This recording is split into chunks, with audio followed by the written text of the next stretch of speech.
The Flowers of Aulit Prison, Nancy Kress. My sister lies sweetly on the bed across the room from mine. She lies on her back, fingers lightly curled, her legs stretched straight as Ellendale trees.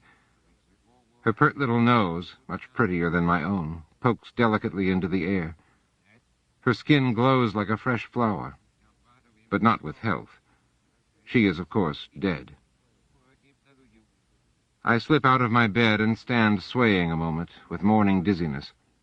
A Terran healer once told me my blood pressure was too low, which is the sort of nonsensical thing Terrans will sometimes say, like announcing the air is too moist. The air is what it is, and so am I. What I am is a murderer. I kneel in front of my sister's glass coffin. My mouth has that awful morning taste, even though last night I drank nothing stronger than water. Almost I yawn, but at the last moment I turn it into a narrow-lipped ringing in my ears that somehow leaves my mouth tasting worse than ever. But at least I haven't disrespected Anno. She was my only sibling and closest friend, until I replaced her with illusion. 2 more years, Anno, I say, less 42 days. Then you will be free.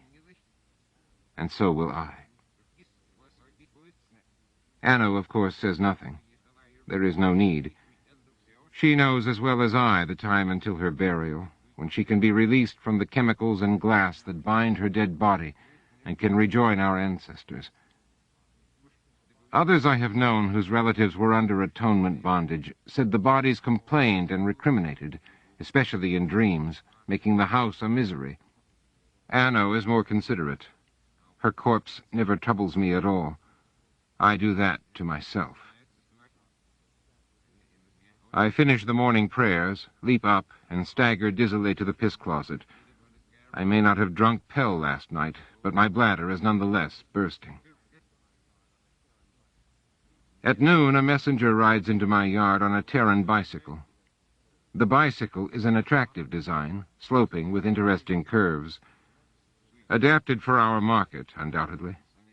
The messenger is less attractive, a surly boy probably in his first year of government service. When I smile at him, he looks away. He would rather be someplace else. Well, if he doesn't perform his messenger duties with more courteous cheer, he will be. Letter for Uli Pek Bengerin. I am Uli Pek Bengerin. Scowling, he hands me the letter and pedals away. I don't take the scowl personally. The boy does not, of course, know what I am, any more than my neighbors do. That would defeat the whole point. I am supposed to pass as fully real until I can earn the right to resume being so. The letter is shaped into a utilitarian circle, very businesslike, with a generic government seal. It could have come from the tax section, or community relief, or processions and rituals. But of course it hasn't. None of those sections would write to me until I am real again. The sealed letter is from Reality and Atonement. It's a summons. They have a job for me. And about time. I have been home nearly 6 weeks since the last job, shaping my flower beds and polishing dishes and trying to paint a skyscape of last month's synchrony, when all 6 moons were visible at once. I paint badly. It is time for another job. I pack my shoulder sack, kiss the glass of my sister's coffin, and lock the house. Then I wheel my bicycle, not, alas, as interestingly curved as the messenger's, out of its shed and pedal down the dusty road toward the city. Frablit Pek Brimidin is nervous. This interests me. Pek Brimidin is usually a calm, controlled man, the sort who never replaces reality with illusion. He's given me my previous jobs with no fuss, but now he actually can't sit still. He fidgets back and forth across his small office, which is cluttered with papers, stone sculptures in an exaggerated style I don't like at all, and plates of half-eaten food. I don't comment on either the food or the pacing. I am fond of Pek Brimidin, quite apart from my gratitude to him, which is profound. He was the official in RNA who voted to give me a chance to become real again. The other two judges voted for perpetual death, no chance of atonement. I'm not supposed to know this much detail about my own case, but I do. Peck Brimeden is middle-aged, a stocky man whose neck fur has just begun to yellow. His eyes are gray and kind. Peck Bengerin, he says finally, and then stops. I stand ready to serve, I say softly, so as not to make him even more nervous. But something is growing heavy in my stomach. This does not look good. Peck Bengerin. Another pause. You are an informer. I stand ready to serve our shared reality, I repeat, despite my astonishment. Of course I'm an informer. I've been an informer for 2 years and 82 days. I killed my sister, and I will be an informer until my atonement is over. I can be fully real again, and Anno can be released from death to join our ancestors. Peck Brimeden knows this. He's assigned me every one of my previous informing jobs, from the first easy one in currency counterfeiting, right through the last one, in baby stealing. I'm a very good informer, as Peck Brimeden also knows. What's wrong with the man? Suddenly, Peck Brimeden straightens, but he doesn't look me in the eye. You are an informer, and the Section for Reality and Atonement has an informing job for you. In Aulit Prison. So that's it. I go still. Aulit Prison holds criminals. Not just those who have tried to get away with stealing or cheating or child-snatching, which are, after all, normal. Aulit Prison holds those who are unreal, who have succumbed to the illusion that they are not part of shared common reality, and so may do violence to the most concrete reality of others, their physical bodies. Maimers, rapists, murderers. Like me. I feel my left hand tremble, and I strive to control it, and to not show how hurt I am. I thought Peck Brimeden thought better of me. There is, of course, no such thing as partial atonement. One is either real or one is not. But a part of my mind nonetheless thought that Peck Brimeden had recognized 2 years and 82 days of effort in regaining my reality. I have worked so hard. He must see some of this on my face, because he says quickly, I am sorry to assign this job to you, Peck. I wish I had a better one. But you've been requested specifically by Rafkit Sarlo. Requested by the capital. My spirits lift slightly. They've added a note to the request. I am authorized to tell you the informant job carries additional compensation. If you succeed, your debt will be considered immediately paid, and you can be restored at once to reality. Restored at once to reality. I would again be a full member of World, without shame, entitled to live in the real world of shared humanity, and to hold my head up with pride. And Anno could be buried, the artificial chemicals washed from her body, so that it could return to World, and her sweet spirit could join our ancestors. Anno, too, would be restored to reality. I'll do it, I tell Peck Brimeden. And then, formally, I stand ready to serve our shared reality. One more thing, before you agree, Peck Bengerin. Peck Brimeden is fidgeting again. The suspect is a Terran. I have never before informed on a Terran. Aulit Prison, of course, holds those aliens who have been judged unreal. Terrans, Fallers, the weird little ha-ha-hubs. The problem is that even after 30 years of ships coming to World, there is still considerable debate about whether any aliens are real at all. Clearly their bodies exist. After all, here they are.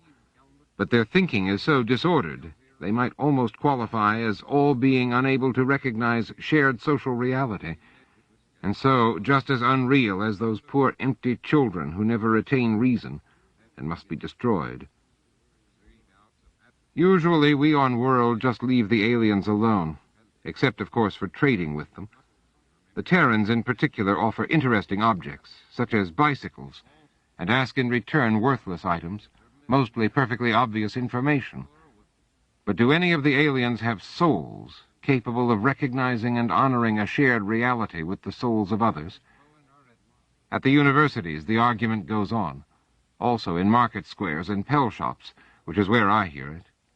Personally, I think aliens may well be real. I try not to be a bigot. I say to Peck Brimiden, I am willing to inform on a Terran. He wiggles his hand in pleasure. Good, good. You will enter Aulit Prison a cap month before the suspect is brought there. You will use your primary cover, please. I nod, although Peck Brimiden knows this is not easy for me. My primary cover is the truth.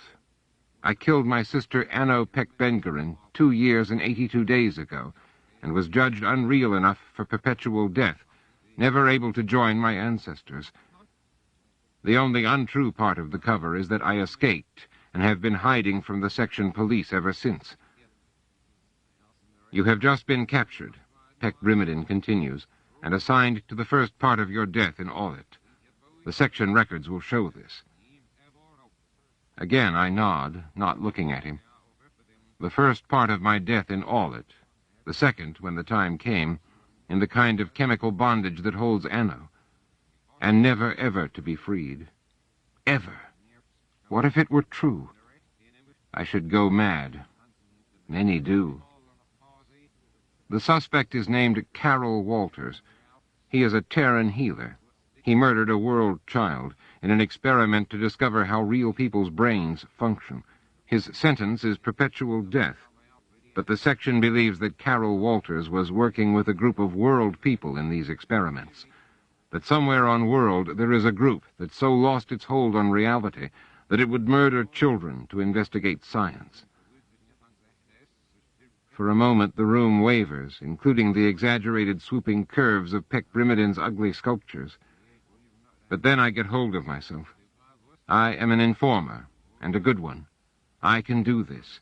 I am redeeming myself and releasing Anno. I am an informer. I'll find out who this group is, I say, and what they're doing, and where they are. Peck Brimiden smiles at me. Good. His trust is a dose of shared reality. Two people acknowledging their common perceptions together without lies or violence. I need this dose. It is probably the last one I will have for a long time. How do people manage in perpetual death, fed on only solitary illusion? Aulit Prison must be full of the mad. Traveling to Aulit takes 2 days of hard riding. Somewhere my bicycle loses a bolt, and I wheel it to the next village. The woman who runs the bicycle shop is competent but mean, the sort who gazes at shared reality mostly to pick out the ugly parts. At least it's not a Terran bicycle. At least, I say, but she is incapable of recognizing sarcasm. Sneaky, soulless criminals, taking us over bit by bit. We should never have allowed them in. And the government is supposed to protect us from unreal slime. Ha! What a joke. Your bolt is a non-standard size. Is it? I say. Yes.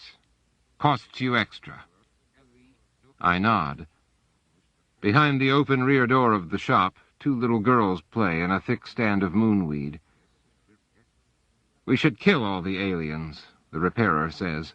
No shame in destroying them before they corrupt us. I say.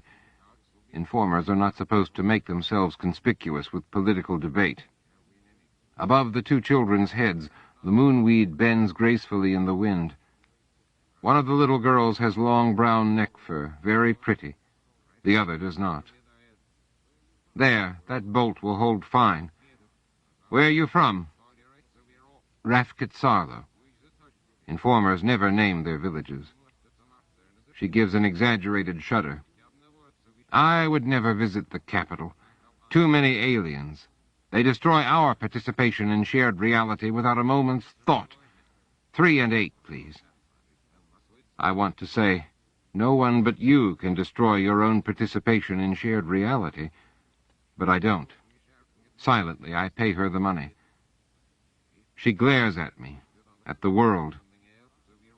You don't believe me about the Terrans, but I know what I know. I ride away through the flowered countryside. In the sky, only Cap is visible, rising on the horizon opposite the sun. Cap glows with a clear white smoothness, like Anno's skin. The Terrans, I am told, have only one moon.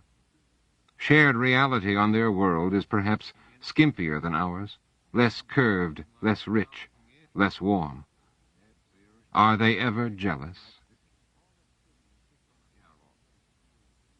Aulit Prison sits on a flat plain inland from the south coast. I know that other islands on world have their own prisons, just as they have their own governments, but only Aulit is used for the alien unreal, as well as our own. A special agreement among the governments of world makes this possible. The alien governments protest, but of course it does them no good. The unreal is the unreal, and far too painful and dangerous to have running around loose. Besides, the alien governments are far away on other stars. All that is huge and ugly, a straight-lined monolith of dull red stone, with no curves anywhere. An official from R&A meets me and turns me over to 2 prison guards. We enter through a barred gate, my bicycle chained to the guards, and I to my bicycle. I am led across a wide, dusty yard toward a stone wall. The guards, of course, don't speak to me. I am unreal. My cell is square, twice my length on a side. There is a bed, a piss-pot, a table, and a single chair. The door is without a window, and all the other doors in the row of cells are closed. When will the prisoners be allowed to be all together, I ask, but of course the guard doesn't answer me. I am not real. I sit in my chair and wait. Without a clock, it's difficult to judge time, but I think a few hours pass, totally without event. Then a gong sounds, and my door slides up into the ceiling. Ropes and pulleys, controlled from above, inaccessible from inside the cell. The corridor fills with illusionary people. Men and women, some with yellowed neck fur and sunken eyes, walking with the shuffle of old age. Some young, striding along with that dangerous mixture of anger and desperation. And the aliens. I have seen aliens before, but not so many together. Fallers, about our size, but very dark, as if burned crisp by their distant star. They wear their neck fur very long and dye it strange bright colors, although not in prison. Terrans, who don't even have neck fur, but instead fur on their heads, which they sometimes cut into fanciful curves. Rather pretty. Terrans are a little intimidating because of their size. They move slowly. Anno, who had 1 year at the university before I killed her, once told me that the Terrans' world makes them feel lighter than ours does. I don't understand this, but Anno was very intelligent, and so it's probably true.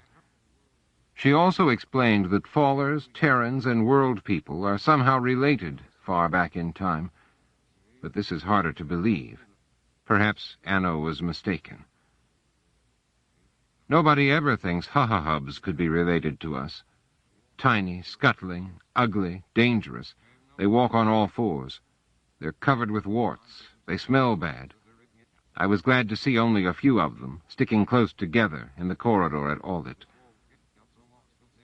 We all moved toward a large room filled with rough tables and chairs, and, in the corner, a trough for the ha-ha-hubs. The food is already on the tables. Cereal, flatbread, Ellendale fruit. Very basic, but nutritious. What surprises me most is the total absence of guards. Apparently prisoners are allowed to do whatever they wish to the food, the room, or each other, without interference. Well, why not? We aren't real. I need protection. Quickly. I choose a group of 2 women and 3 men. They sit at a table with their backs to the wall, and others have left a respectful distance around them. From the way they group themselves, the oldest woman is the leader. I plant myself in front of her and look directly into her face. A long scar ridges her left cheek to disappear into grizzled neck fur. I am Uli Pek-Bengerin, I say, my voice even but too low to be heard beyond this group. In Aulit for the murder of my sister. I can be useful to you. She doesn't speak, and her flat dark eyes don't waver, but I have her attention. Other prisoners watch furtively. I know an informer among the guards. He knows I know. He brings things into Aulit for me, in return for not sharing his name. Still, her eyes don't waver. But I see she believes me. The sheer outrage of my statement has convinced her. A guard who had already forfeited reality by informing, by violating shared reality, might easily turn it to less pernicious material advantage. Once reality is torn, the rents grow. For the same reason, she easily believes that I might violate my supposed agreement with the guard. "What sort of things?" she says carelessly. Her voice is raspy and thick, like some hairy root. Letters, candy, Pell. Intoxicants are forbidden in prison. They promote shared conviviality, to which the unreal have no right. Weapons? Perhaps, I say. And why shouldn't I beat this guard's name out of you and set up my own arrangement with him? He will not. He is my cousin. This is the trickiest part of the cover provided to me by RNA section. It requires that my would-be protector believe in a person who has kept enough sense of reality to honor family ties, but will nonetheless violate a larger shared reality. I told Pek-Brimidin that I doubted that such a twisted state of mind would be very stable, and so a seasoned prisoner would not believe in it. But Pek-Brimidin was right, and I was wrong. The woman nods. All right. Sit down. She does not ask what I wish in return for the favors of my supposed cousin. She knows. I sit beside her, and from now on I am physically safe in Aulit Prison from all but her. Next, I must somehow befriend a Terran. This proves harder than I expect. The Terrans keep to themselves, and so do we. They are just as violent toward their own as all the mad doomed souls in Aulit. The place is every horror whispered by children trying to shock each other. Within a 10-day, I see 2 world men hold down and rape a woman. No one interferes. I see a Terran gang beat a faller. I see a world woman knife another woman, who bleeds to death on the stone floor. This is the only time guards appear, heavily armored. A priest is with them. He wheels in a coffin of chemicals and immediately immerses the body so that it cannot decay to release the prisoner from her sentence of perpetual death. At night, isolated in my cell, I dream that Freblit Pek-Brimidin appears and rescinds my provisional reality. The knifed, doomed corpse becomes Anno. Her attacker becomes me. I wake from the dream moaning and weeping. The tears are not grief, but terror. My life and Anno's hang from the splintery branch of a criminal alien I have not yet even met. I know who he is, though. I skulk as close as I dare to the Terran groups, listening. I don't speak their language, of course, but Pek-Brimidin taught me to recognize the cadences of Carol Walters in several of their dialects. Carol Walters is an old Terran, with gray head fur cut in boring straight lines, wrinkled brownish skin and sunken eyes. But his 10 fingers, how do they keep the extra ones from tangling them up, are long and quick. It takes me only a day to realize that Carol Walters' own people leave him alone, surrounding him with the same nonviolent respect that my protector gets. It takes me much longer to figure out why. Carol Walters is not dangerous, neither a protector nor a punisher. I don't think he has any private shared realities with the guards. I don't understand until the world woman is knifed. It happens in the courtyard, on a cool day in which I am gazing hungrily at the one patch of bright sky overhead. The knifed woman screams. The murderer pulls the knife from her belly, and blood shoots out. In seconds, the ground is drenched. The woman doubles over. Everyone looks the other way except me. And Carol Walters runs over with his old man stagger and kneels over the body, trying uselessly to save the life of a woman already dead anyway. Of course. He is a healer. The Terrans don't bother him because they know that next time it might be they who have need of him. I feel stupid for not realizing this right away. I am supposed to be good at informing. Now I'll have to make it up by immediate action. The problem, of course, is that no one will attack me while I'm under Afa Pek-Fakar's protection, and provoking Pek-Fakar herself is far too dangerous. I can see only one way to do this. I wait a few days. Outside in the courtyard, I sit quietly against the prison wall and breathe shallowly. After a few minutes, I leap up. The dizziness takes me. I worsen it by holding my breath.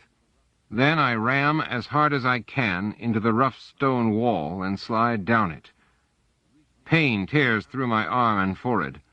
One of Pek-Fakar's men shouts something. Pek-Fakar is there in a minute. I hear her, hear all of them, through a curtain of dizziness and pain. Just ran into the wall. I saw it. Told me she gets these dizzy attacks. Head broken in. I gasp through sudden real nausea. The healer. The Terran. The Terran? Pek-Fakar's voice, hard with sudden suspicion, but I gasp out more words. Disease. A Terran told me. Since childhood. Without help, My vomit, unplanned but useful, spews over her boots. Get the Terran, Pek-Fakar rasps to somebody. And a towel. Then Carol Walters bends over me. I clutch his arm, try to smile, and pass out. When I come to, I am lying inside, on the floor of the eating hall, the Terran cross-legged beside me. A few world people hover near the far wall, scowling. Carol Walters says, "How many fingers you see?" 4. Aren't you supposed to have 5? He unbends the 5th from behind his palm and says, "You fine." "No, I'm not," I say. He speaks childishly and with an odd accent, but he's understandable. "I have a disease. Another Terran healer told me so." "Who?" "Her name was Anna Pek-Rakov." "What disease?" "I don't remember. Something in the head. I get spells." "What spells? You fall, flop on floor?" "No. Yes, sometimes. Sometimes it takes me differently." I look directly into his eyes. Strange eyes, smaller than mine, and that improbable blue. Pek-Rakov told me I could die during a spell without help. He does not react to the lie. Or maybe he does, and I don't know how to read it. I have never informed on a Terran before. Instead, he says something grossly obscene, even for Aulit Prison. "Why you unreal? What you do?" I move my gaze from his. "I murdered my sister." If he asks for details, I will cry. My head aches too hard. He says, "I sorry." Is he sorry that he asked, or that I killed Anna? Pek-Rakov was not like this. She had some manners. I say, "The other Terran healer said I should be watched carefully by someone who knows what to do if I get a spell. Do you know what to do, Pek Walters?" "Yes." "Will you watch me?" "Yes." He is, in fact, watching me closely now. I touch my head. There is a cloth tied around it where I bashed myself. The headache is worse. My hand comes away sticky with blood. I say, "In return for what?" "What you give Pek-Fakar for protection." He is smarter than I thought. Nothing I can also share with you. She would punish me hard. Then I watch you.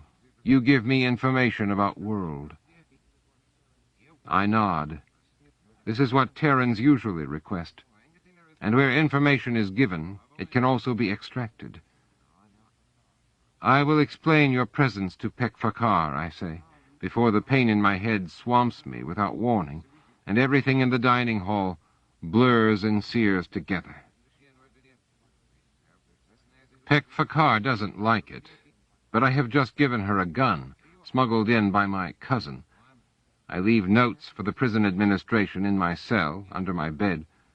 While the prisoners are in the courtyard, which we are every day, no matter what the weather, the notes are replaced by whatever I ask for.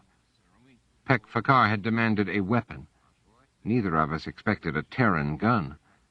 She is the only person in the prison to have such a thing. It is to me a stark reminder that no one would care if all we unreal killed each other off completely. There is no one else to shoot. We never see anyone not already in perpetual death. Without Peck Walters, I might have another spell and die, I say to the scowling Pek-Fakar. He knows a special Terran method of flexing the brain to bring me out of a spell. He can teach this special method to me. So far, no world person has ever been able to learn it. Their brains are different from ours. She glares at me, but no one, even those lost to reality, can deny that alien brains are weird. And my injuries are certainly real. Bloody headcloth, left eye closed from swelling, skin scraped raw the length of my left cheek, bruised arm. She strokes the Terran gun, a boringly straight-lined cylinder of dull metal. All right. You may keep the Terran near you, if he agrees. Why should he? I smile at her slowly. Pek-Fakar never shows a response to flattery. To do so would be to show weakness. But she understands, or thinks she does. I have threatened the Terran with her power, and the whole prison now knows that her power extends among the aliens as well as her own people. She goes on glaring, but she is not displeased. In her hand the gun gleams. And so begin my conversations with a Terran. Talking with Carol Peck Walters is embarrassing and frustrating. He sits beside me in the eating hall or the courtyard and publicly scratches his head. When he is cheerful, he makes shrill, horrible whistling noises between his teeth. He mentions topics that belong only among kin, the state of his skin, which has odd brown lumps on it, and his lungs, clogged with fluid, apparently. He does not know enough to begin conversations with ritual comments on flowers. It is like talking to a child, but a child who suddenly begins discussing bicycle engineering or university law. You think individual means very little. Group means everything, he says. We are sitting in the courtyard against a stone wall, a little apart from the other prisoners. Some watch us furtively, some openly. I am angry. I am often angry with Peck Walters. This is not going as I'd planned. How can you say that? The individual is very important on world. We care for each other so that no individual is left out of our common reality, except by his own acts. Exactly, Peck Walters says. He has just learned this word from me. You care for others so no one left alone. Alone is bad. Act alone is bad. Only together is real. Of course, I say. Could he be stupid after all? Reality is always shared. Is a star really there if only one eye can perceive its light?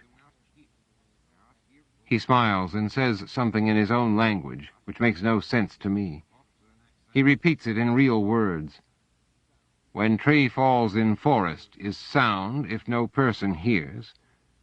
But do you mean to say that on your star people believe they... What? I can't find the words. He says, people believe they always real, alone or together. Real even when other people say they dead. Real even when they do something very bad. Even when they murder. But they're not real. How could they be? They've violated shared reality. If I don't acknowledge you, the reality of your soul, if I send you to your ancestors without your consent, that is proof that I don't understand reality, and so am not seeing it. Only the unreal could do that. Baby not see shared reality. Is baby unreal? Of course, until the age when children attain reason, they are unreal. Then when I kill baby is all right, because I not kill real person. Of course it's not all right. When one kills a baby, one kills its chance to become real, before it could even join its ancestors, and also all the chances of the babies to which it might become ancestor. No one would kill a baby on world, not even these dead souls in Aulit. Are you saying that on Terra, people would kill babies? He looks at something I cannot see. Yes. My chance has arrived, although not in a form I relish. Still, I have a job to do. I say, I have heard that Terrans will kill people for science, even babies, to find out the kinds of things that Anna Peck-Rakov knew about my brain. Is that true? Yes and no. How can it be yes and no? Are children ever used for science experiments? Yes. What kinds of experiments? You should ask what kind children. Dying children, children not born yet, children born wrong, with no brain or broken brain. I struggle with all this. Dying children. He must mean not children who are really dead, but those in the transition to join their ancestors. Well, that would not be so bad, provided the bodies were then allowed to decay properly and release the souls. Children without brains or with broken brains, not bad either. Such poor, unreal things would be destroyed anyway. But children not born yet, in or out of the mother's womb. I push this away to discuss another time. I am on a different path. And you never use living, real children for science. He gives me a look I cannot read. So much of Terran expression is still strange. Yes, we use, in some experiments, experiments who not hurt children. Like what, I say? We are staring directly at each other now. Suddenly I wonder if this old Terran suspects that I am an informer seeking information, and that is why he accepted my skimpy story about having spells. That would not necessarily be bad. There are ways to bargain with the unreal once everyone admits that bargaining is what is taking place. But I'm not sure whether Peck Walters knows that. He says, experiments who study how brain work, such as how memory work, including shared memory. Memory? Memory doesn't work, it just is. No. Memory work. By memory-building proteins. He uses a Terran word, then adds tiny little pieces of food, which makes no sense. What does food have to do with memory?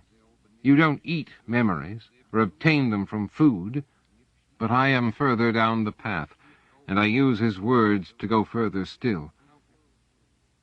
Does memory in world people work with the same proteins as Terran memory? Yes and no. Some same or almost same, some different. He is watching me very closely. How do you know that memory works the same or different in world people? Have Terrans done brain experiments on world? Yes.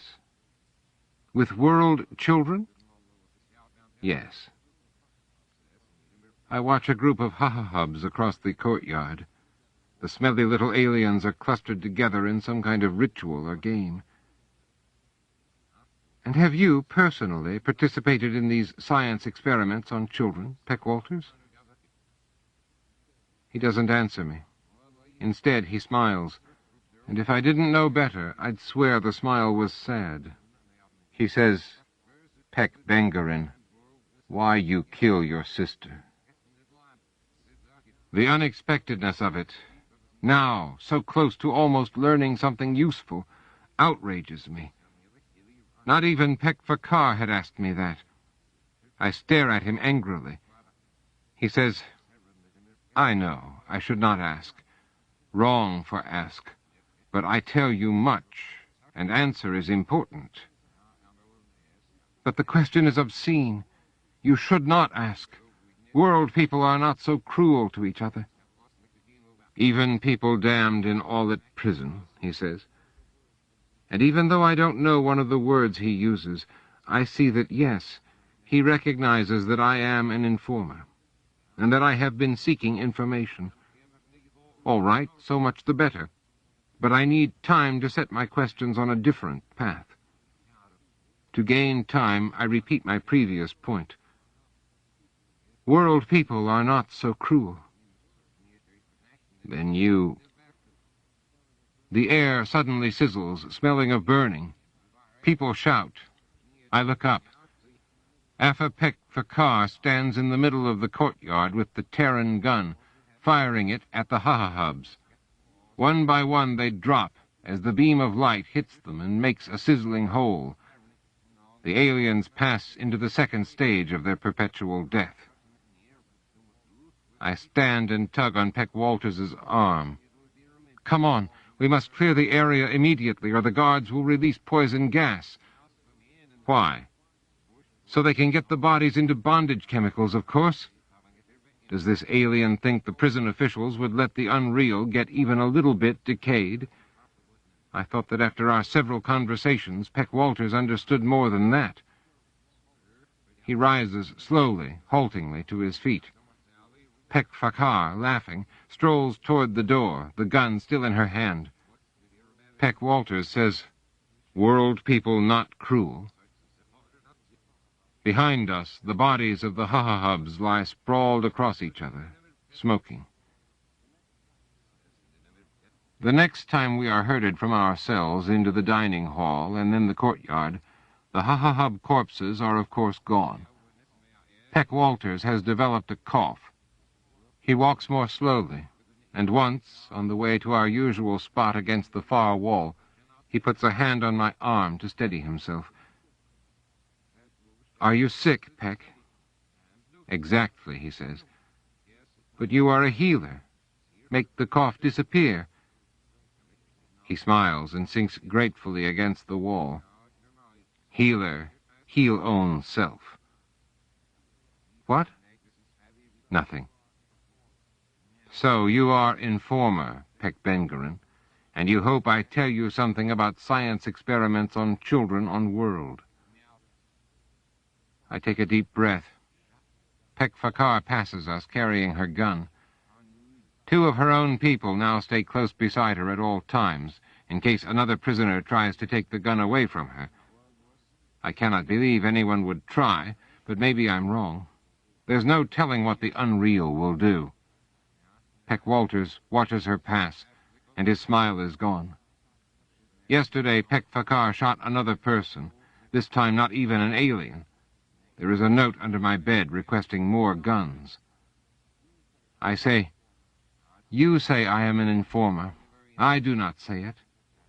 "Exactly," Peck Walters says. He has another coughing spell, then closes his eyes wearily. "I have not antibiotics." Another Terran word. Carefully, I repeat it. Antibiotics? Proteins for heal. Again that word for very small bits of food. I make use of it. "Tell me about the proteins in the science experiments." I tell you everything about experiments. but only if you answer questions first. He will ask about my sister, for no reason other than rudeness and cruelty. I feel my face turn to stone. He says, "Tell me why steal baby not so bad for make person unreal always." I blink. Isn't this obvious? To steal a baby doesn't damage the baby's reality. It just grows up somewhere else, with some other people.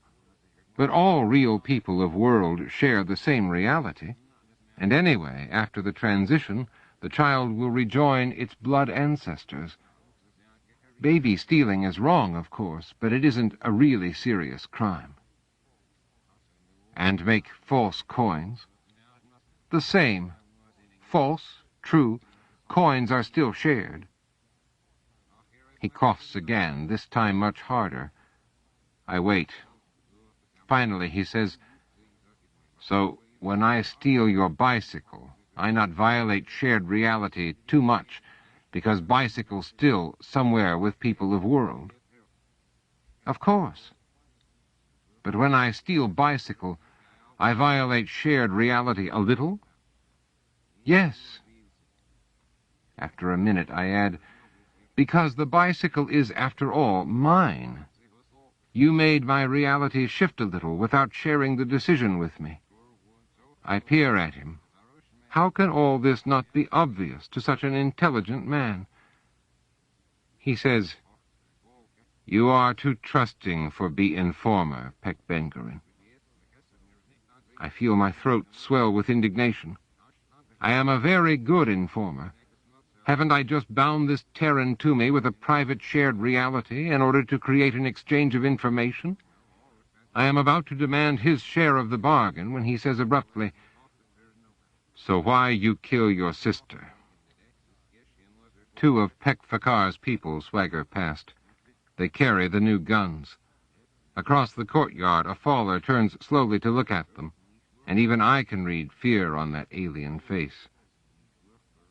I say, as evenly as I can manage, "I fell prey to an illusion. I thought that Anna was copulating with my lover. She was younger, more intelligent, prettier. I am not very pretty, as you can see. I didn't share the reality with her, or him, and my illusion grew. Finally, it exploded in my head, and I did it." I am breathing hard, and Pek Fakar's people look blurry. "You remember clear Anno's murder?" I turn to him in astonishment. "How could I forget it?" "You cannot. You cannot because of memory-building proteins. Memory is strong in your brain. Memory-building proteins are strong in your brain. Scientific research on world children for discover what is structure of proteins, where is proteins, how proteins work. But we discover different thing instead." "What different thing?" I say. But Peck Walters only shakes his head and begins coughing again. I wonder if the coughing spell is an excuse to violate our bargain. He is, after all, unreal. Pek Fakar's people have gone inside the prison. The faller slumps against the far wall. They have not shot him. For this moment, at least, he is not entering the second stage of his perpetual death. But beside me, Peck Walters coughs blood. He is dying. I am sure of it, although of course no world healer comes to him. He is dead anyway. Also his fellow Terrans keep away, looking fearful, which makes me wonder if his disease is catching. This leaves only me. I walk him to his cell, and then wonder why I can't just stay when the door closes. No one will check, or if they do, will care. And this may be my last chance to gain the needed information before either Peck Walters is coffined or Pek Fakar orders me away from him because he is too weak to watch over my supposed blood sickness. His body has become very hot. During the long night he tosses on his bunk, muttering in his own language, and sometimes those strange alien eyes roll in their sockets. But other times he is clearer, and he looks at me as if he recognizes who I am. Those times I question him, but the lucid times and unlucid ones blur together. His mind is no longer his own. Peck Walters, where are the memory experiments being conducted? In what place? Memory. Memories. More in his own language. It has the cadences of poetry. Peck Walters, in what place are the memory experiments being done? At Rafkitsarlo, he says, which makes no sense. Rafkitsarlo is the government center where no one lives. It is not large. People flow in every day, running the sections, and out to their villages again at night. There is no square measure of Rafkitsarlo that is not constantly shared physical reality. He coughs, more bloody spume, and his eyes roll in his head. I make him sip some water. Peck Walters, in what place are the memory experiments being done? At Rafkitsarlo, in the cloud, at Aulit Prison. It goes on and on like that, and in the early morning, Peck Walters dies. There is one moment of greater clarity somewhere near the end. He looks at me out of his old, ravaged face gone gaunt with his transition. The disturbing look is back in his eyes, sad and kind, not a look for the unreal to wear. It is too much sharing. He says, so low I must bend over him to hear, "Sick brain talks to itself. You not kill your sister. Hush, don't try to talk. Find Briftjes, Malden Peck Briftjes, in Rafkit Haddon. Find..." He relapses again into fever. A few moments after he dies, the armored guards enter the cell, wheeling the coffin full of bondage chemicals. With them is the priest. I want to say, "Wait, he is a good man. He doesn't deserve perpetual death." But of course I do not. I am astonished at myself for even thinking it. A guard edges me into the corridor, and the door closes. That same day I am sent away from Aulit Prison. "Tell me again. Everything," Peck Brimiden says. Peck Brimiden is just the same. Stocky, yellowing, slightly stooped. His cluttered office is just the same. Food dishes, papers, over-elaborated sculptures. I stare hungrily at the ugly things. I hadn't realized how much I'd longed in prison for the natural sight of curves. I keep my eyes on the sculptures, partly to hold back my question until the proper time to ask it.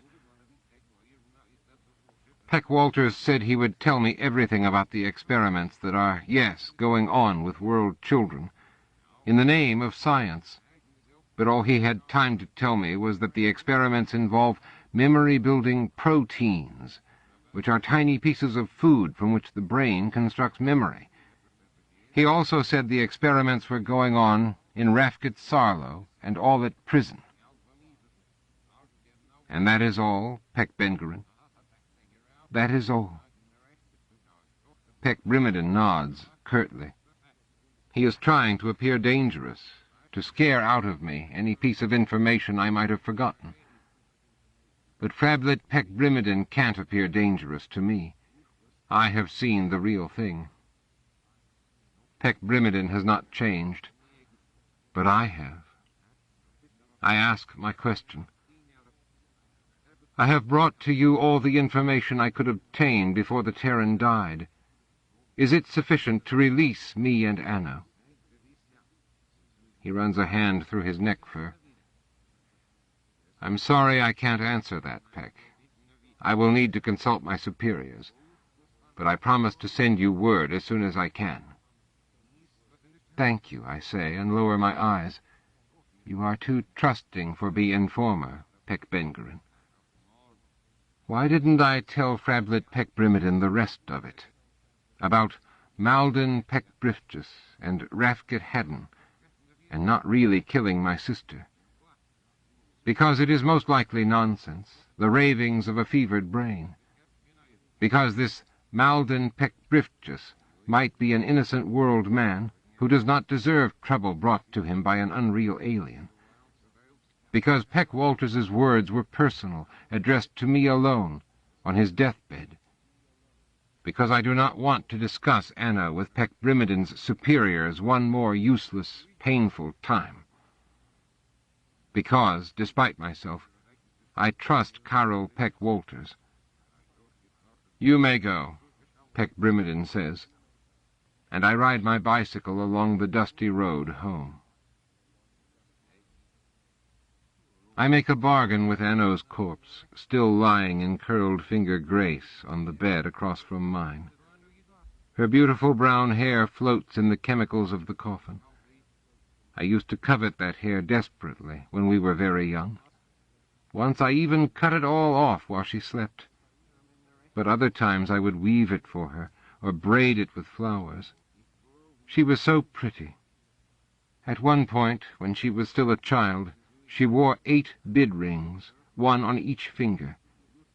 2 of the bids were in negotiation between the boy's fathers and ours.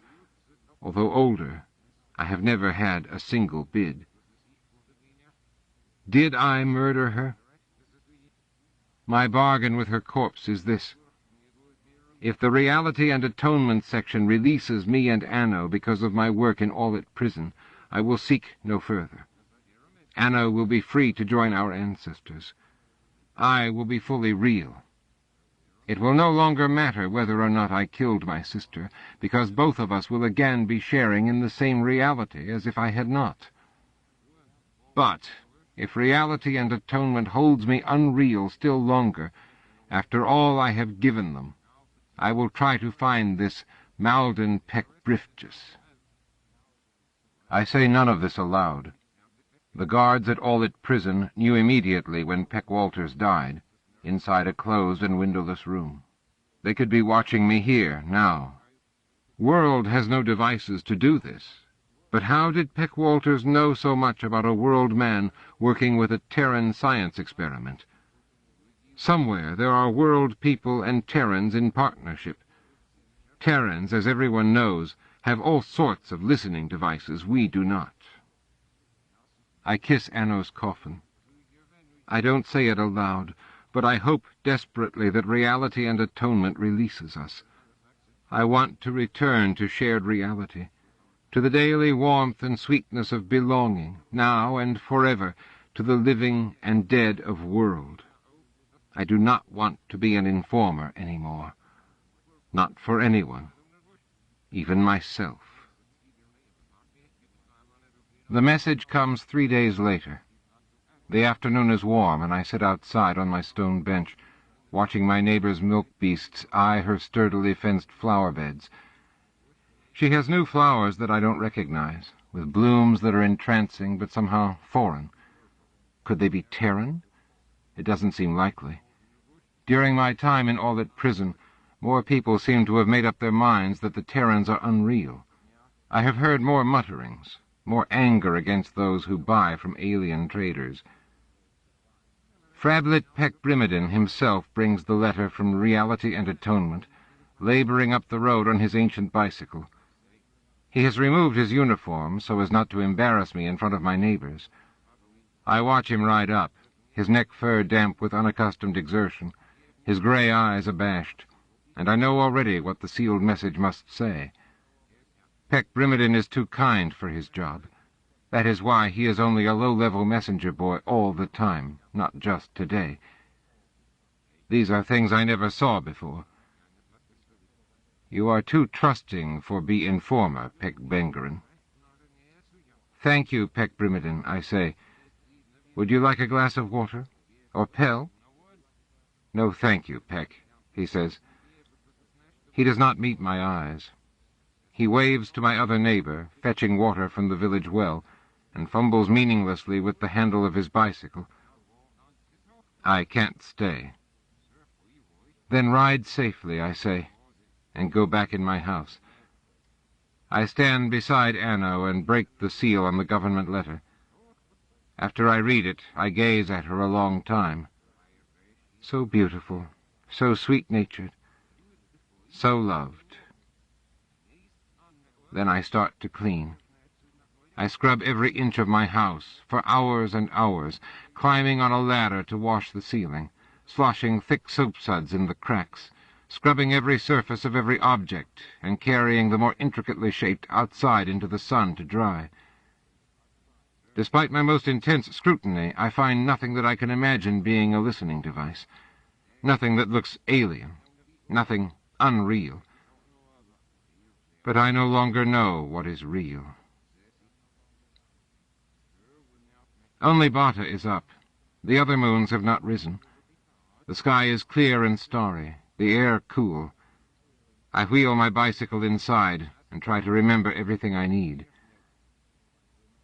Whatever kind of glass Anno's coffin is made of, it is very tough.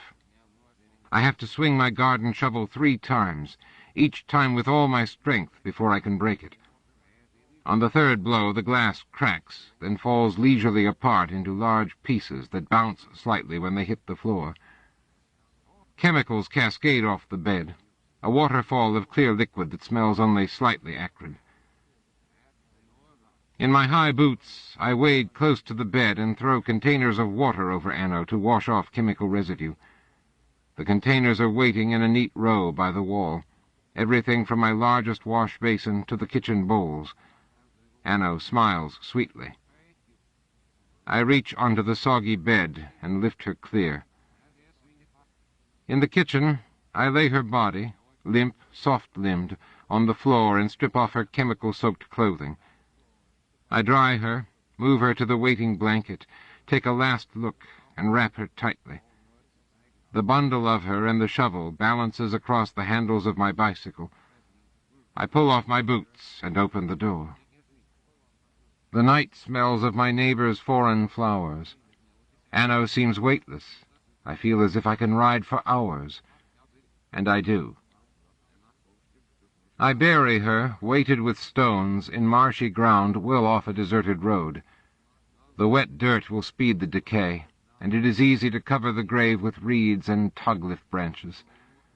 When I've finished, I bury my clothes and dress in clean ones from my pack. Another few hours of riding, and I can find an inn to sleep in, or a field, if need be. The morning dawns pearly, with 3 moons in the sky. Everywhere I ride are flowers, first wild and then cultivated. Although exhausted, I sing softly to the curving blooms, to the sky, to the pale moonlit road. Anno is real and free. Go sweetly, sweet sister, to our waiting ancestors. 2 days later, I reach Rafkethaddon. It is an old city, sloping down the side of a mountain to the sea. The homes of the rich either stand on the shore or perch on the mountain, looking in both cases like rounded great white birds. In between lie a jumble of houses, market squares, government buildings, inns, pell shops, slums, and parks, the latter with magnificent old trees and shabby old shrines. The manufacturing shops and warehouses lie to the north, with the docks. I have experience in finding people. I start with rituals and processions. The clerk behind the counter, a pre-initiate of the priesthood, is young and eager to help. Yes? I am Ajma Pek Garanaldit, attached to the household of Menenlin. I have been sent to inquire about the ritual activity of a citizen, Malden Pek Briftjes. Can you help me? Of course, she beams. An inquiry about ritual activity is never written. Discretion is necessary when a great house is considering honoring a citizen by allowing him to honor their ancestors. A person so chosen gains great prestige and considerable material wealth. I picked the name Menenlin after an hour's judicious listening in a crowded pell shop. The family is old, numerous, and discreet. "Let me see," she says, browsing among her public records. Briftjes. It's a common name, of course. Which citizen, Peck?" "Malden." "Oh, yes. Here. He paid for 2 musical tributes to his ancestors last year, made a donation to the Rafket Haddon Priest House. Oh, and he was chosen to honor the ancestors of the House of Chulalit." She sounds awestruck. I nod. "We know about that, of course. But is there anything else?" "No, I don't think so. Wait. He paid for a charity tribute for the ancestors of his clue merchant, Lam Peck Flano, a poor man. Quite a lavish tribute, too. Music and 3 priests. "Kind," I said. "Very. 3 priests." Her young eyes shine.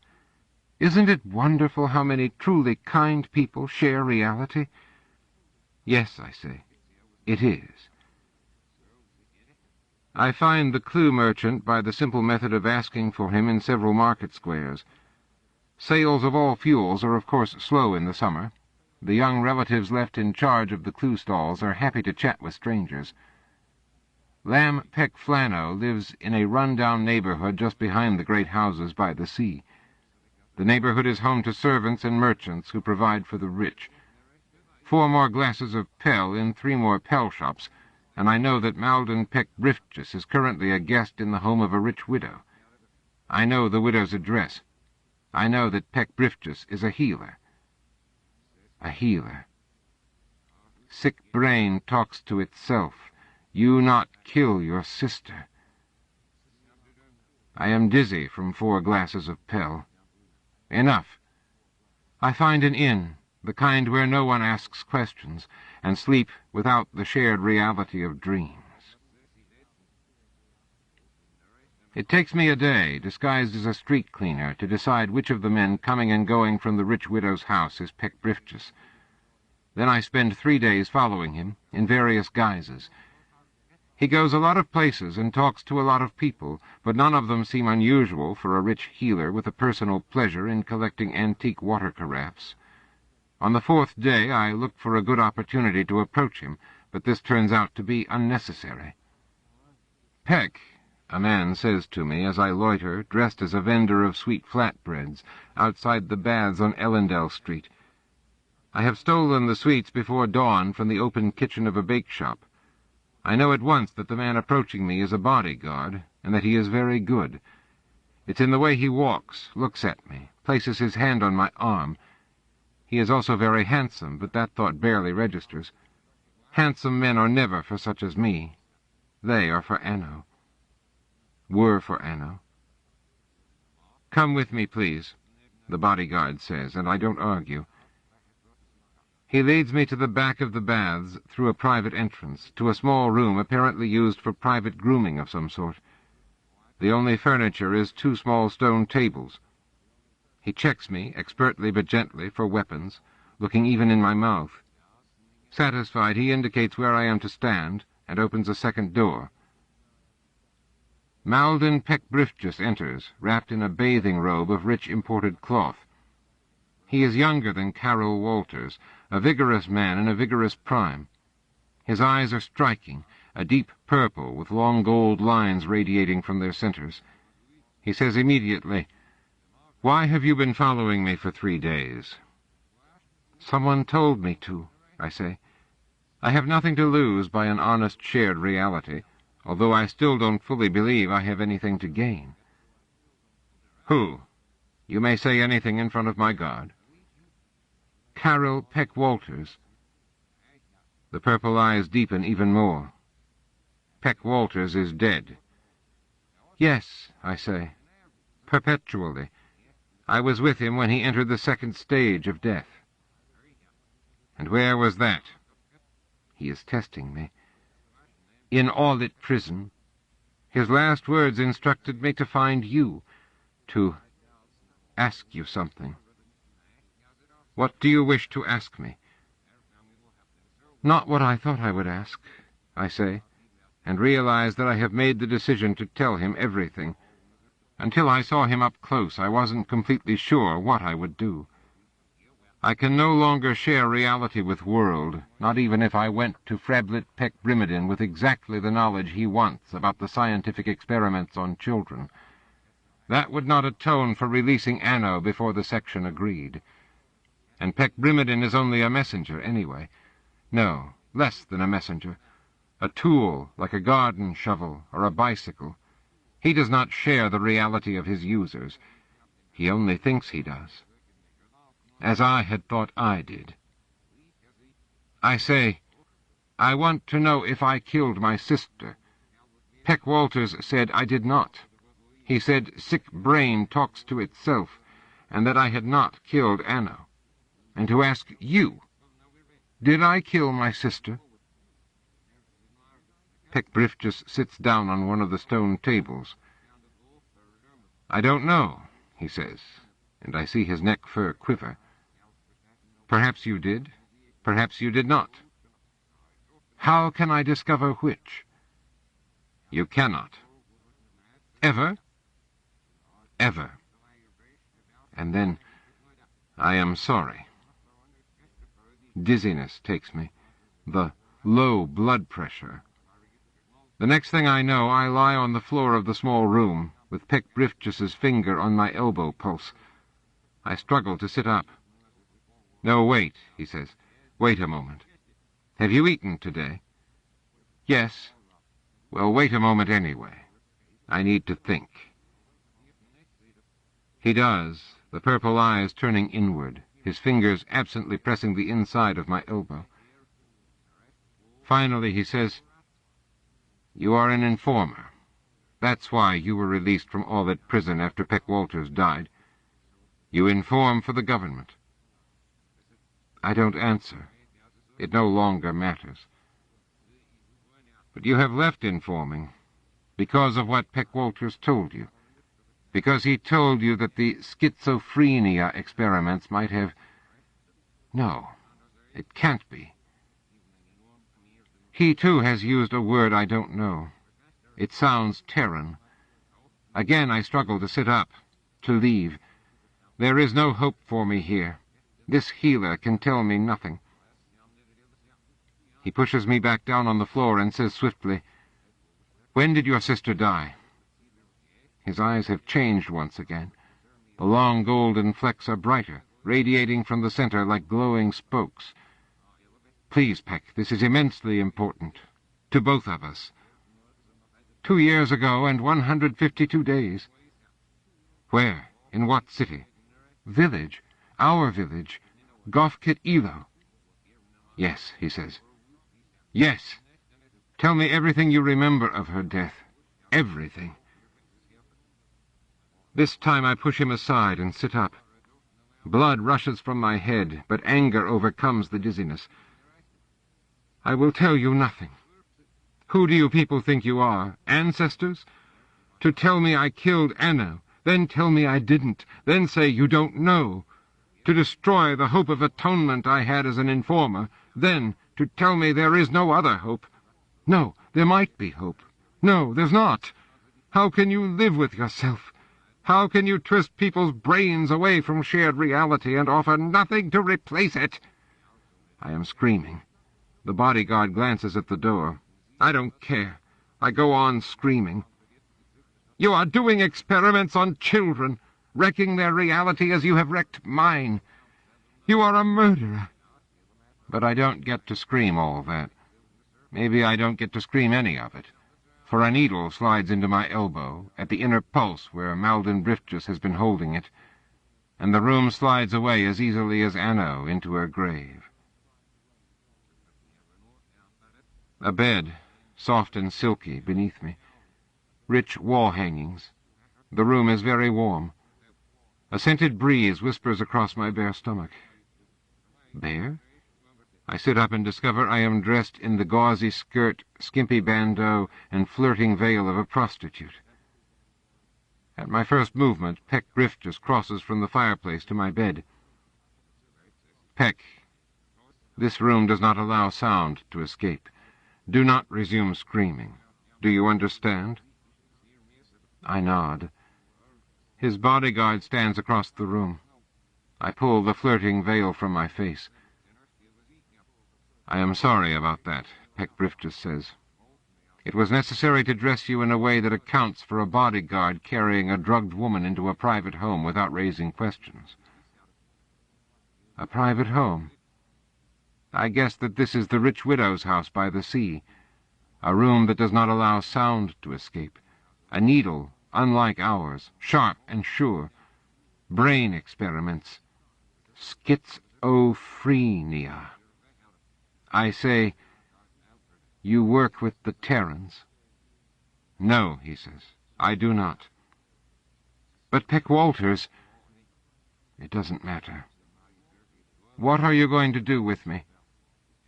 He says, "I am going to offer you a trade." "What sort of trade?" "Information in return for your freedom." And he says he does not work with Terrans.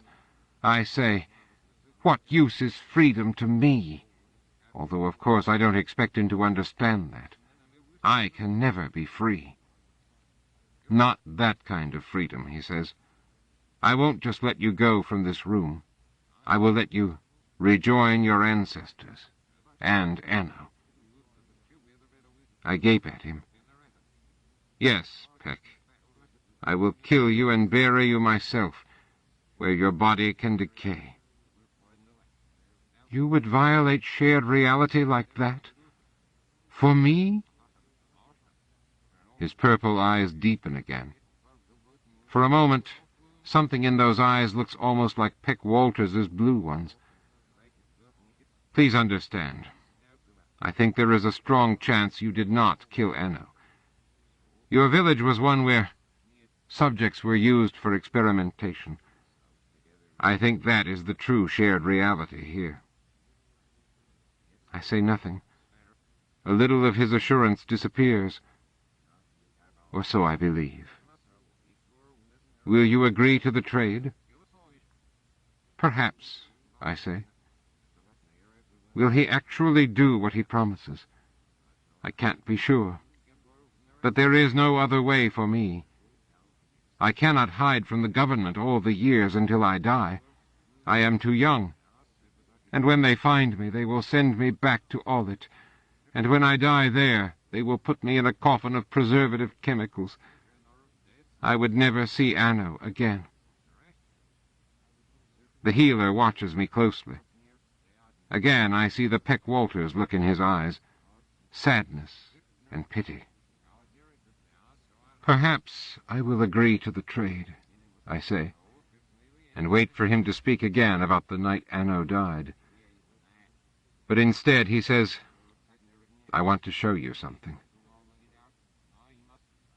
He nods at the bodyguard who leaves the room, returning a few moments later. By the hand he leads a child, a little girl, clean and well-dressed. One look makes my neck fur bristle. The girl's eyes are flat and unseeing. She mutters to herself. I offer a quick appeal for protection to my ancestors. The girl is unreal, without the capacity to perceive shared reality, even though she is well over the age of reason. She is not human. She should have been destroyed. "This is Ori," Peck-Briftus says. The girl suddenly laughs, a wild, demented laugh, and peers at something only she can see. "Why is it here?" I listen to the harshness in my own voice. Ori was born real. She was made this way by the scientific brain experiments of the government. "Of the government? That is a lie." "Is it? Do you still, Peck, have such trust in your government?" "No, but—" "To make me continue to earn Anno's freedom, even after I had met their terms. To lie to Peck Brimidin. Those offenses against shared reality are one thing. The destruction of a real person's physical body, as I had done with Anno's, had I, is another, far, far worse. To destroy a mind, the instrument of perceiving shared reality, Peck Briff just lies. He says, Peck, tell me about the night Anno died. Tell me about this thing. All right. He sits down in a chair beside my luxurious bed. The thing wanders around the room, muttering. It seems unable to stay still. She was born Ori Malficet, in a small village in the far north. What village? I need desperately to see if he falters on details. He does not. Gofkit Ramlow. Of real parents, simple people, an old and established family. At 6 years old, Ori was playing in the forest with some other children when she disappeared. The other children said they heard something thrashing toward the marshes. The family decided she had been carried off by a wild killfright. There are still some left, you know, that far north. And held a procession in honor of Ori's joining their ancestors. But that's not what happened to Ori. She was stolen by 2 men, unreal prisoners promised atonement and restoration to full reality, just as you were. Ori was carried off to Rafkit Sarlo with 8 other children from all over world. There they were given to the Terrans, who were told that they were orphans who could be used for experiments. The experiments were ones that would not hurt or damage the children in any way. I look at Ori, now tearing a table scarf into shreds and muttering. Her empty eyes turn to mine, and I have to look away. This part is difficult, Peck Briff just says. Listen hard, Peck. The Terrans truly did not hurt the children. They put electrodes on their heads. You don't know what that means. They found ways to see which parts of their brains worked the same as Terran brains, and which did not. They used a number of tests and machines and drugs. None of it hurt the children, who lived at the Terran scientific compound and were cared for by world child watchers. At first the children missed their parents, but they were young, and after a while they were happy. I glance again at Ori. The unreal, not sharing in common reality, are isolated and therefore dangerous. A person with no world in common with others will violate those others as easily as cutting flowers. Under such conditions, pleasure is possible, but not happiness.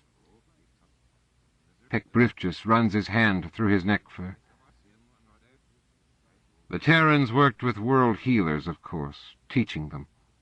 It was the usual trade, only this time we received the information, and they the physical reality, children and watchers. There was no other way world could permit Terrans to handle our children. Our healers were there every moment. He looks at me. I say yes, just because something must be said.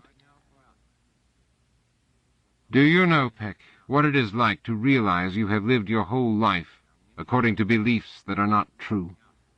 No, I say, so loudly that Ori looks up with her mad, unreal gaze. She smiles. I don't know why I spoke so loud.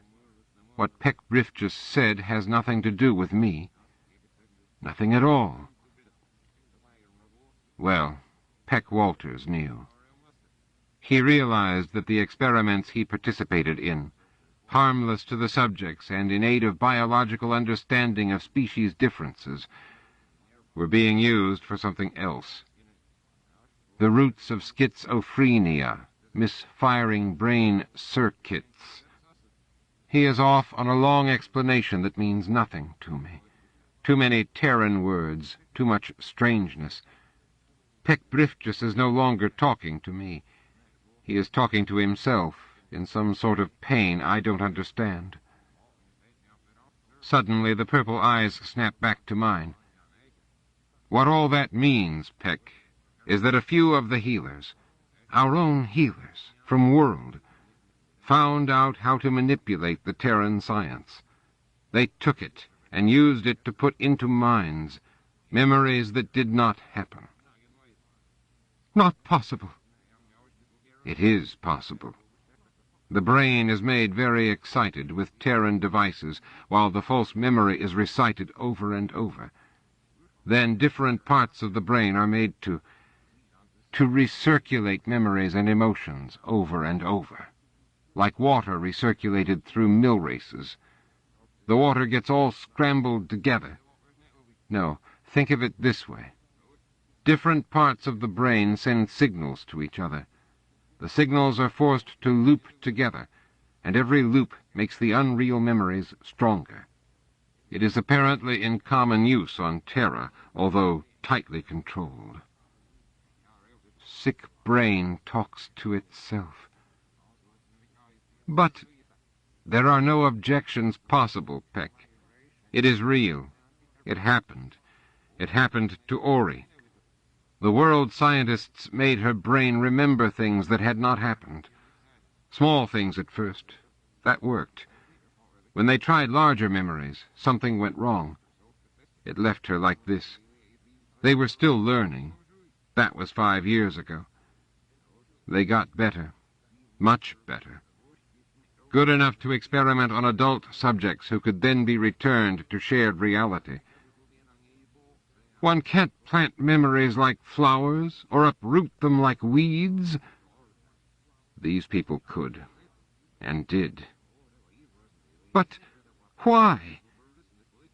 Because the world healers who did this, and they were only a few, saw a different reality. I don't. They saw the Terrans able to do everything, make better machines than we can, from windmills to bicycles, fly to the stars, cure disease, control nature. Many world people are afraid of Terrans, Peck, and of fallers and ha-ha-hubs, because their reality is superior to ours. There is only one common reality, I said. The Terrans just know more about it than we do. Perhaps. But Terran knowledge makes people uneasy, and afraid, and jealous. Jealous. Anno saying to me in the kitchen, with Bata and Cap bright at the window, I will too go out tonight to see him. You can't stop me. You're just jealous. A jealous, ugly, shriveled thing that not even your lover wants, so you don't wish me to have any. And the red flood swamping my brain, the kitchen knife, the blood. Peck, the healer says. Peck? I'm all right. The jealous healers, they hurt their own people, world people, for revenge on the Terrans. That makes no sense. The healers acted with great sorrow. They knew what they were doing to people, but they needed to perfect the technique of inducing controlled schizophrenia. They needed to do it, to make people angry at Terrans, angry enough to forget the attractive trade goods and rise up against the aliens, to cause war. The healers are mistaken, Peck. We have not had a war on world in 1,000 years. Our people cannot understand how hard the Terrans would strike back. But you must understand. The outlaw scientists thought they were doing the right thing. They thought they were creating anger in order to save world. And another thing. With the help of the government, they were careful not to make any world man or woman permanently unreal. The adults manipulated into murder were all offered atonement as informers. The children are all cared for. The mistakes, like Ori, will be allowed to decay someday, to return to her ancestors. I will see to that myself. Ori tears the last of the scarf into pieces, smiling horribly, her flat eyes empty. What unreal memories fill her head. I say bitterly, doing the right thing, letting me believe I killed my sister. When you rejoin your ancestors, you will find it isn't so, and the means of rejoining them was made available to you, the completion of your informing atonement. But now that atonement never will be completed. I stole Anno and buried her without section consent. Malden Briftjes, of course, does not know this. Through my pain and anger, I blurt, "And what of you, Peck Briftjes? You work with these criminal healers, aiding them in emptying children like Ori of reality." "I don't work with them. I thought you were smarter, Peck. I work against them. And so did Carol Walters, which is why he died in Aulit Prison." "Against them?" "Many of us do. Carol Walters among them. He was an informer, and my friend." Neither of us says anything. Peck Briftjes stares into the fire. I stare at Ori, who has begun to grimace horribly. She squats on an intricately woven curved rug that looks very old. A reek suddenly fills the room. Ori does not share with the rest of us the reality of piss-closets. She throws back her head and laughs, a horrible sound like splintering metal. "Take her away," Peck Briftjes says wearily to the guard, who looks unhappy. "I'll clean up here." To me he adds, "We can't allow any servants in here with you." The guard leads away the grimacing child. Peck Briftjes kneels and scrubs at the rug with chimney rags dipped in water from my carafe. I remember that he collects antique water carafes. What a long way that must seem from scrubbing shit, from Ori, from Carol Walters coughing out his lungs in Aulit Prison, among aliens. "Peck Briftjes, did I kill my sister?" He looks up. There is shit on his hands. "There is no way to be absolutely sure. It is possible you were one of the experiment subjects from your village. You would have been drugged in your house, to awake with your sister murdered and your mind altered."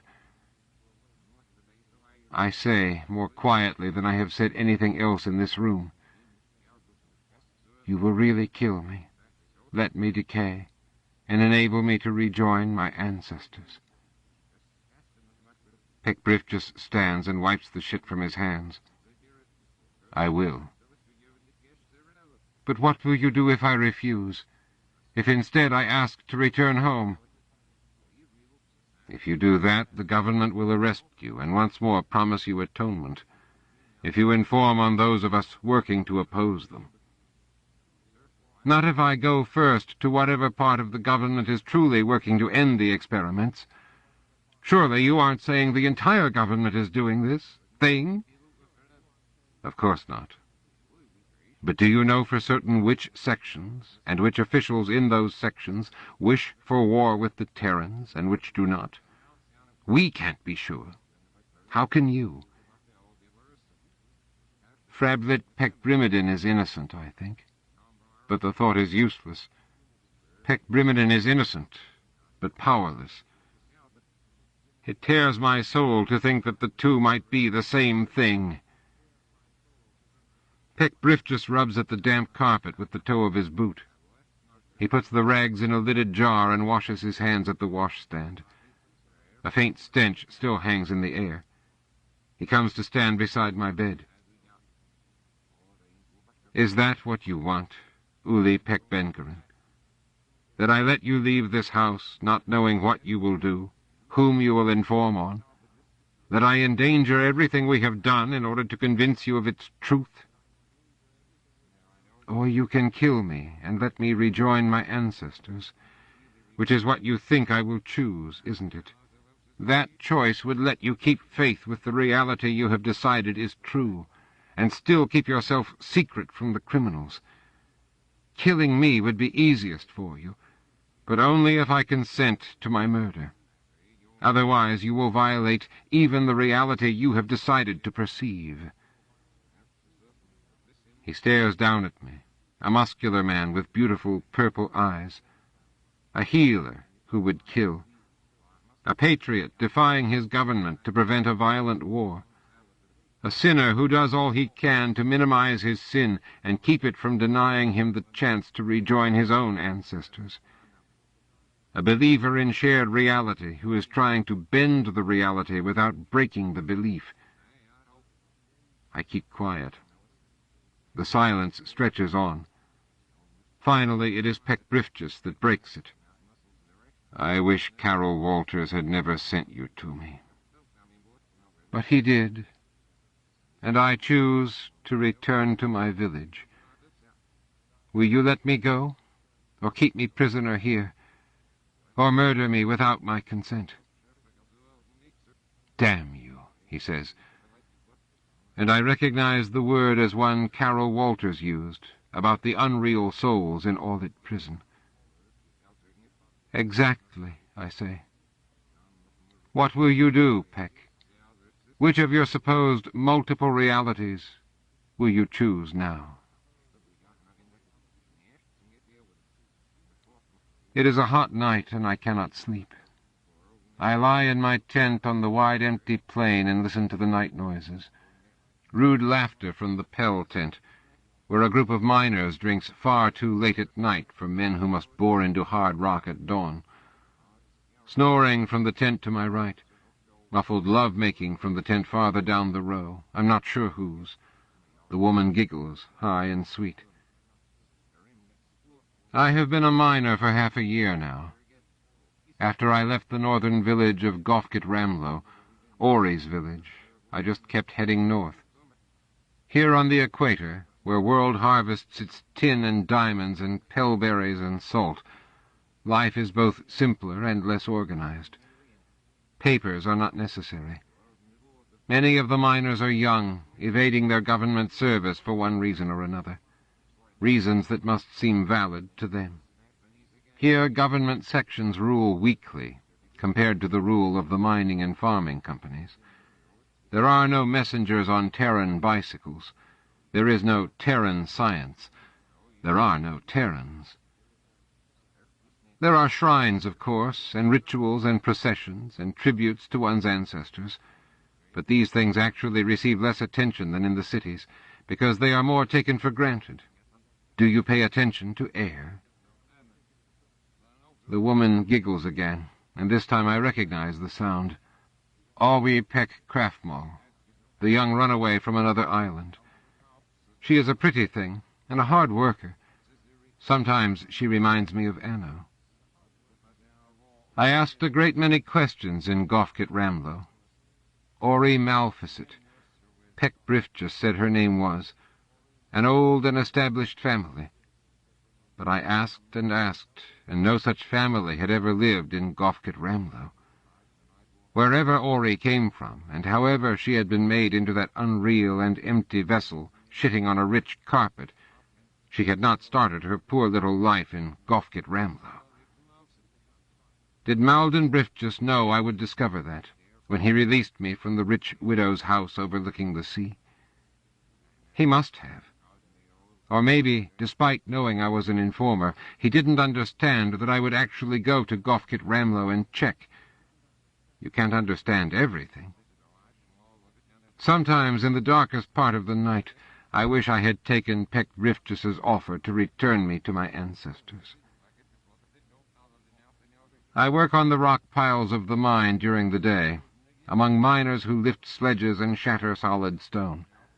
They talk and curse and revile the Terrans, although few miners have as much as seen one. After work, the miners sit in camp and drink Pell, lifting huge mugs with dirty hands, and laugh at obscene jokes. They all share the same reality, and it binds them together in simple and happy strength. I have strength, too. I have the strength to swing my sledge with the other women, many of whom have the same rough, plain looks as I, and who are happy to accept me as one of them. I had the strength to shatter Anno's coffin, and to bury her even when I thought the price to me was perpetual death.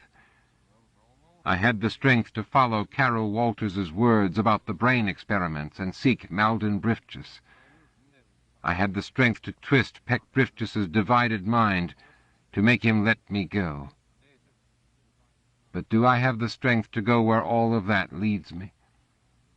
Do I have the strength to look at Frablet Brimidon's reality, and Carol Walters's reality, and Anno's, and Malden Bridges's, and Ory's, and try to find the places that match and the places that don't?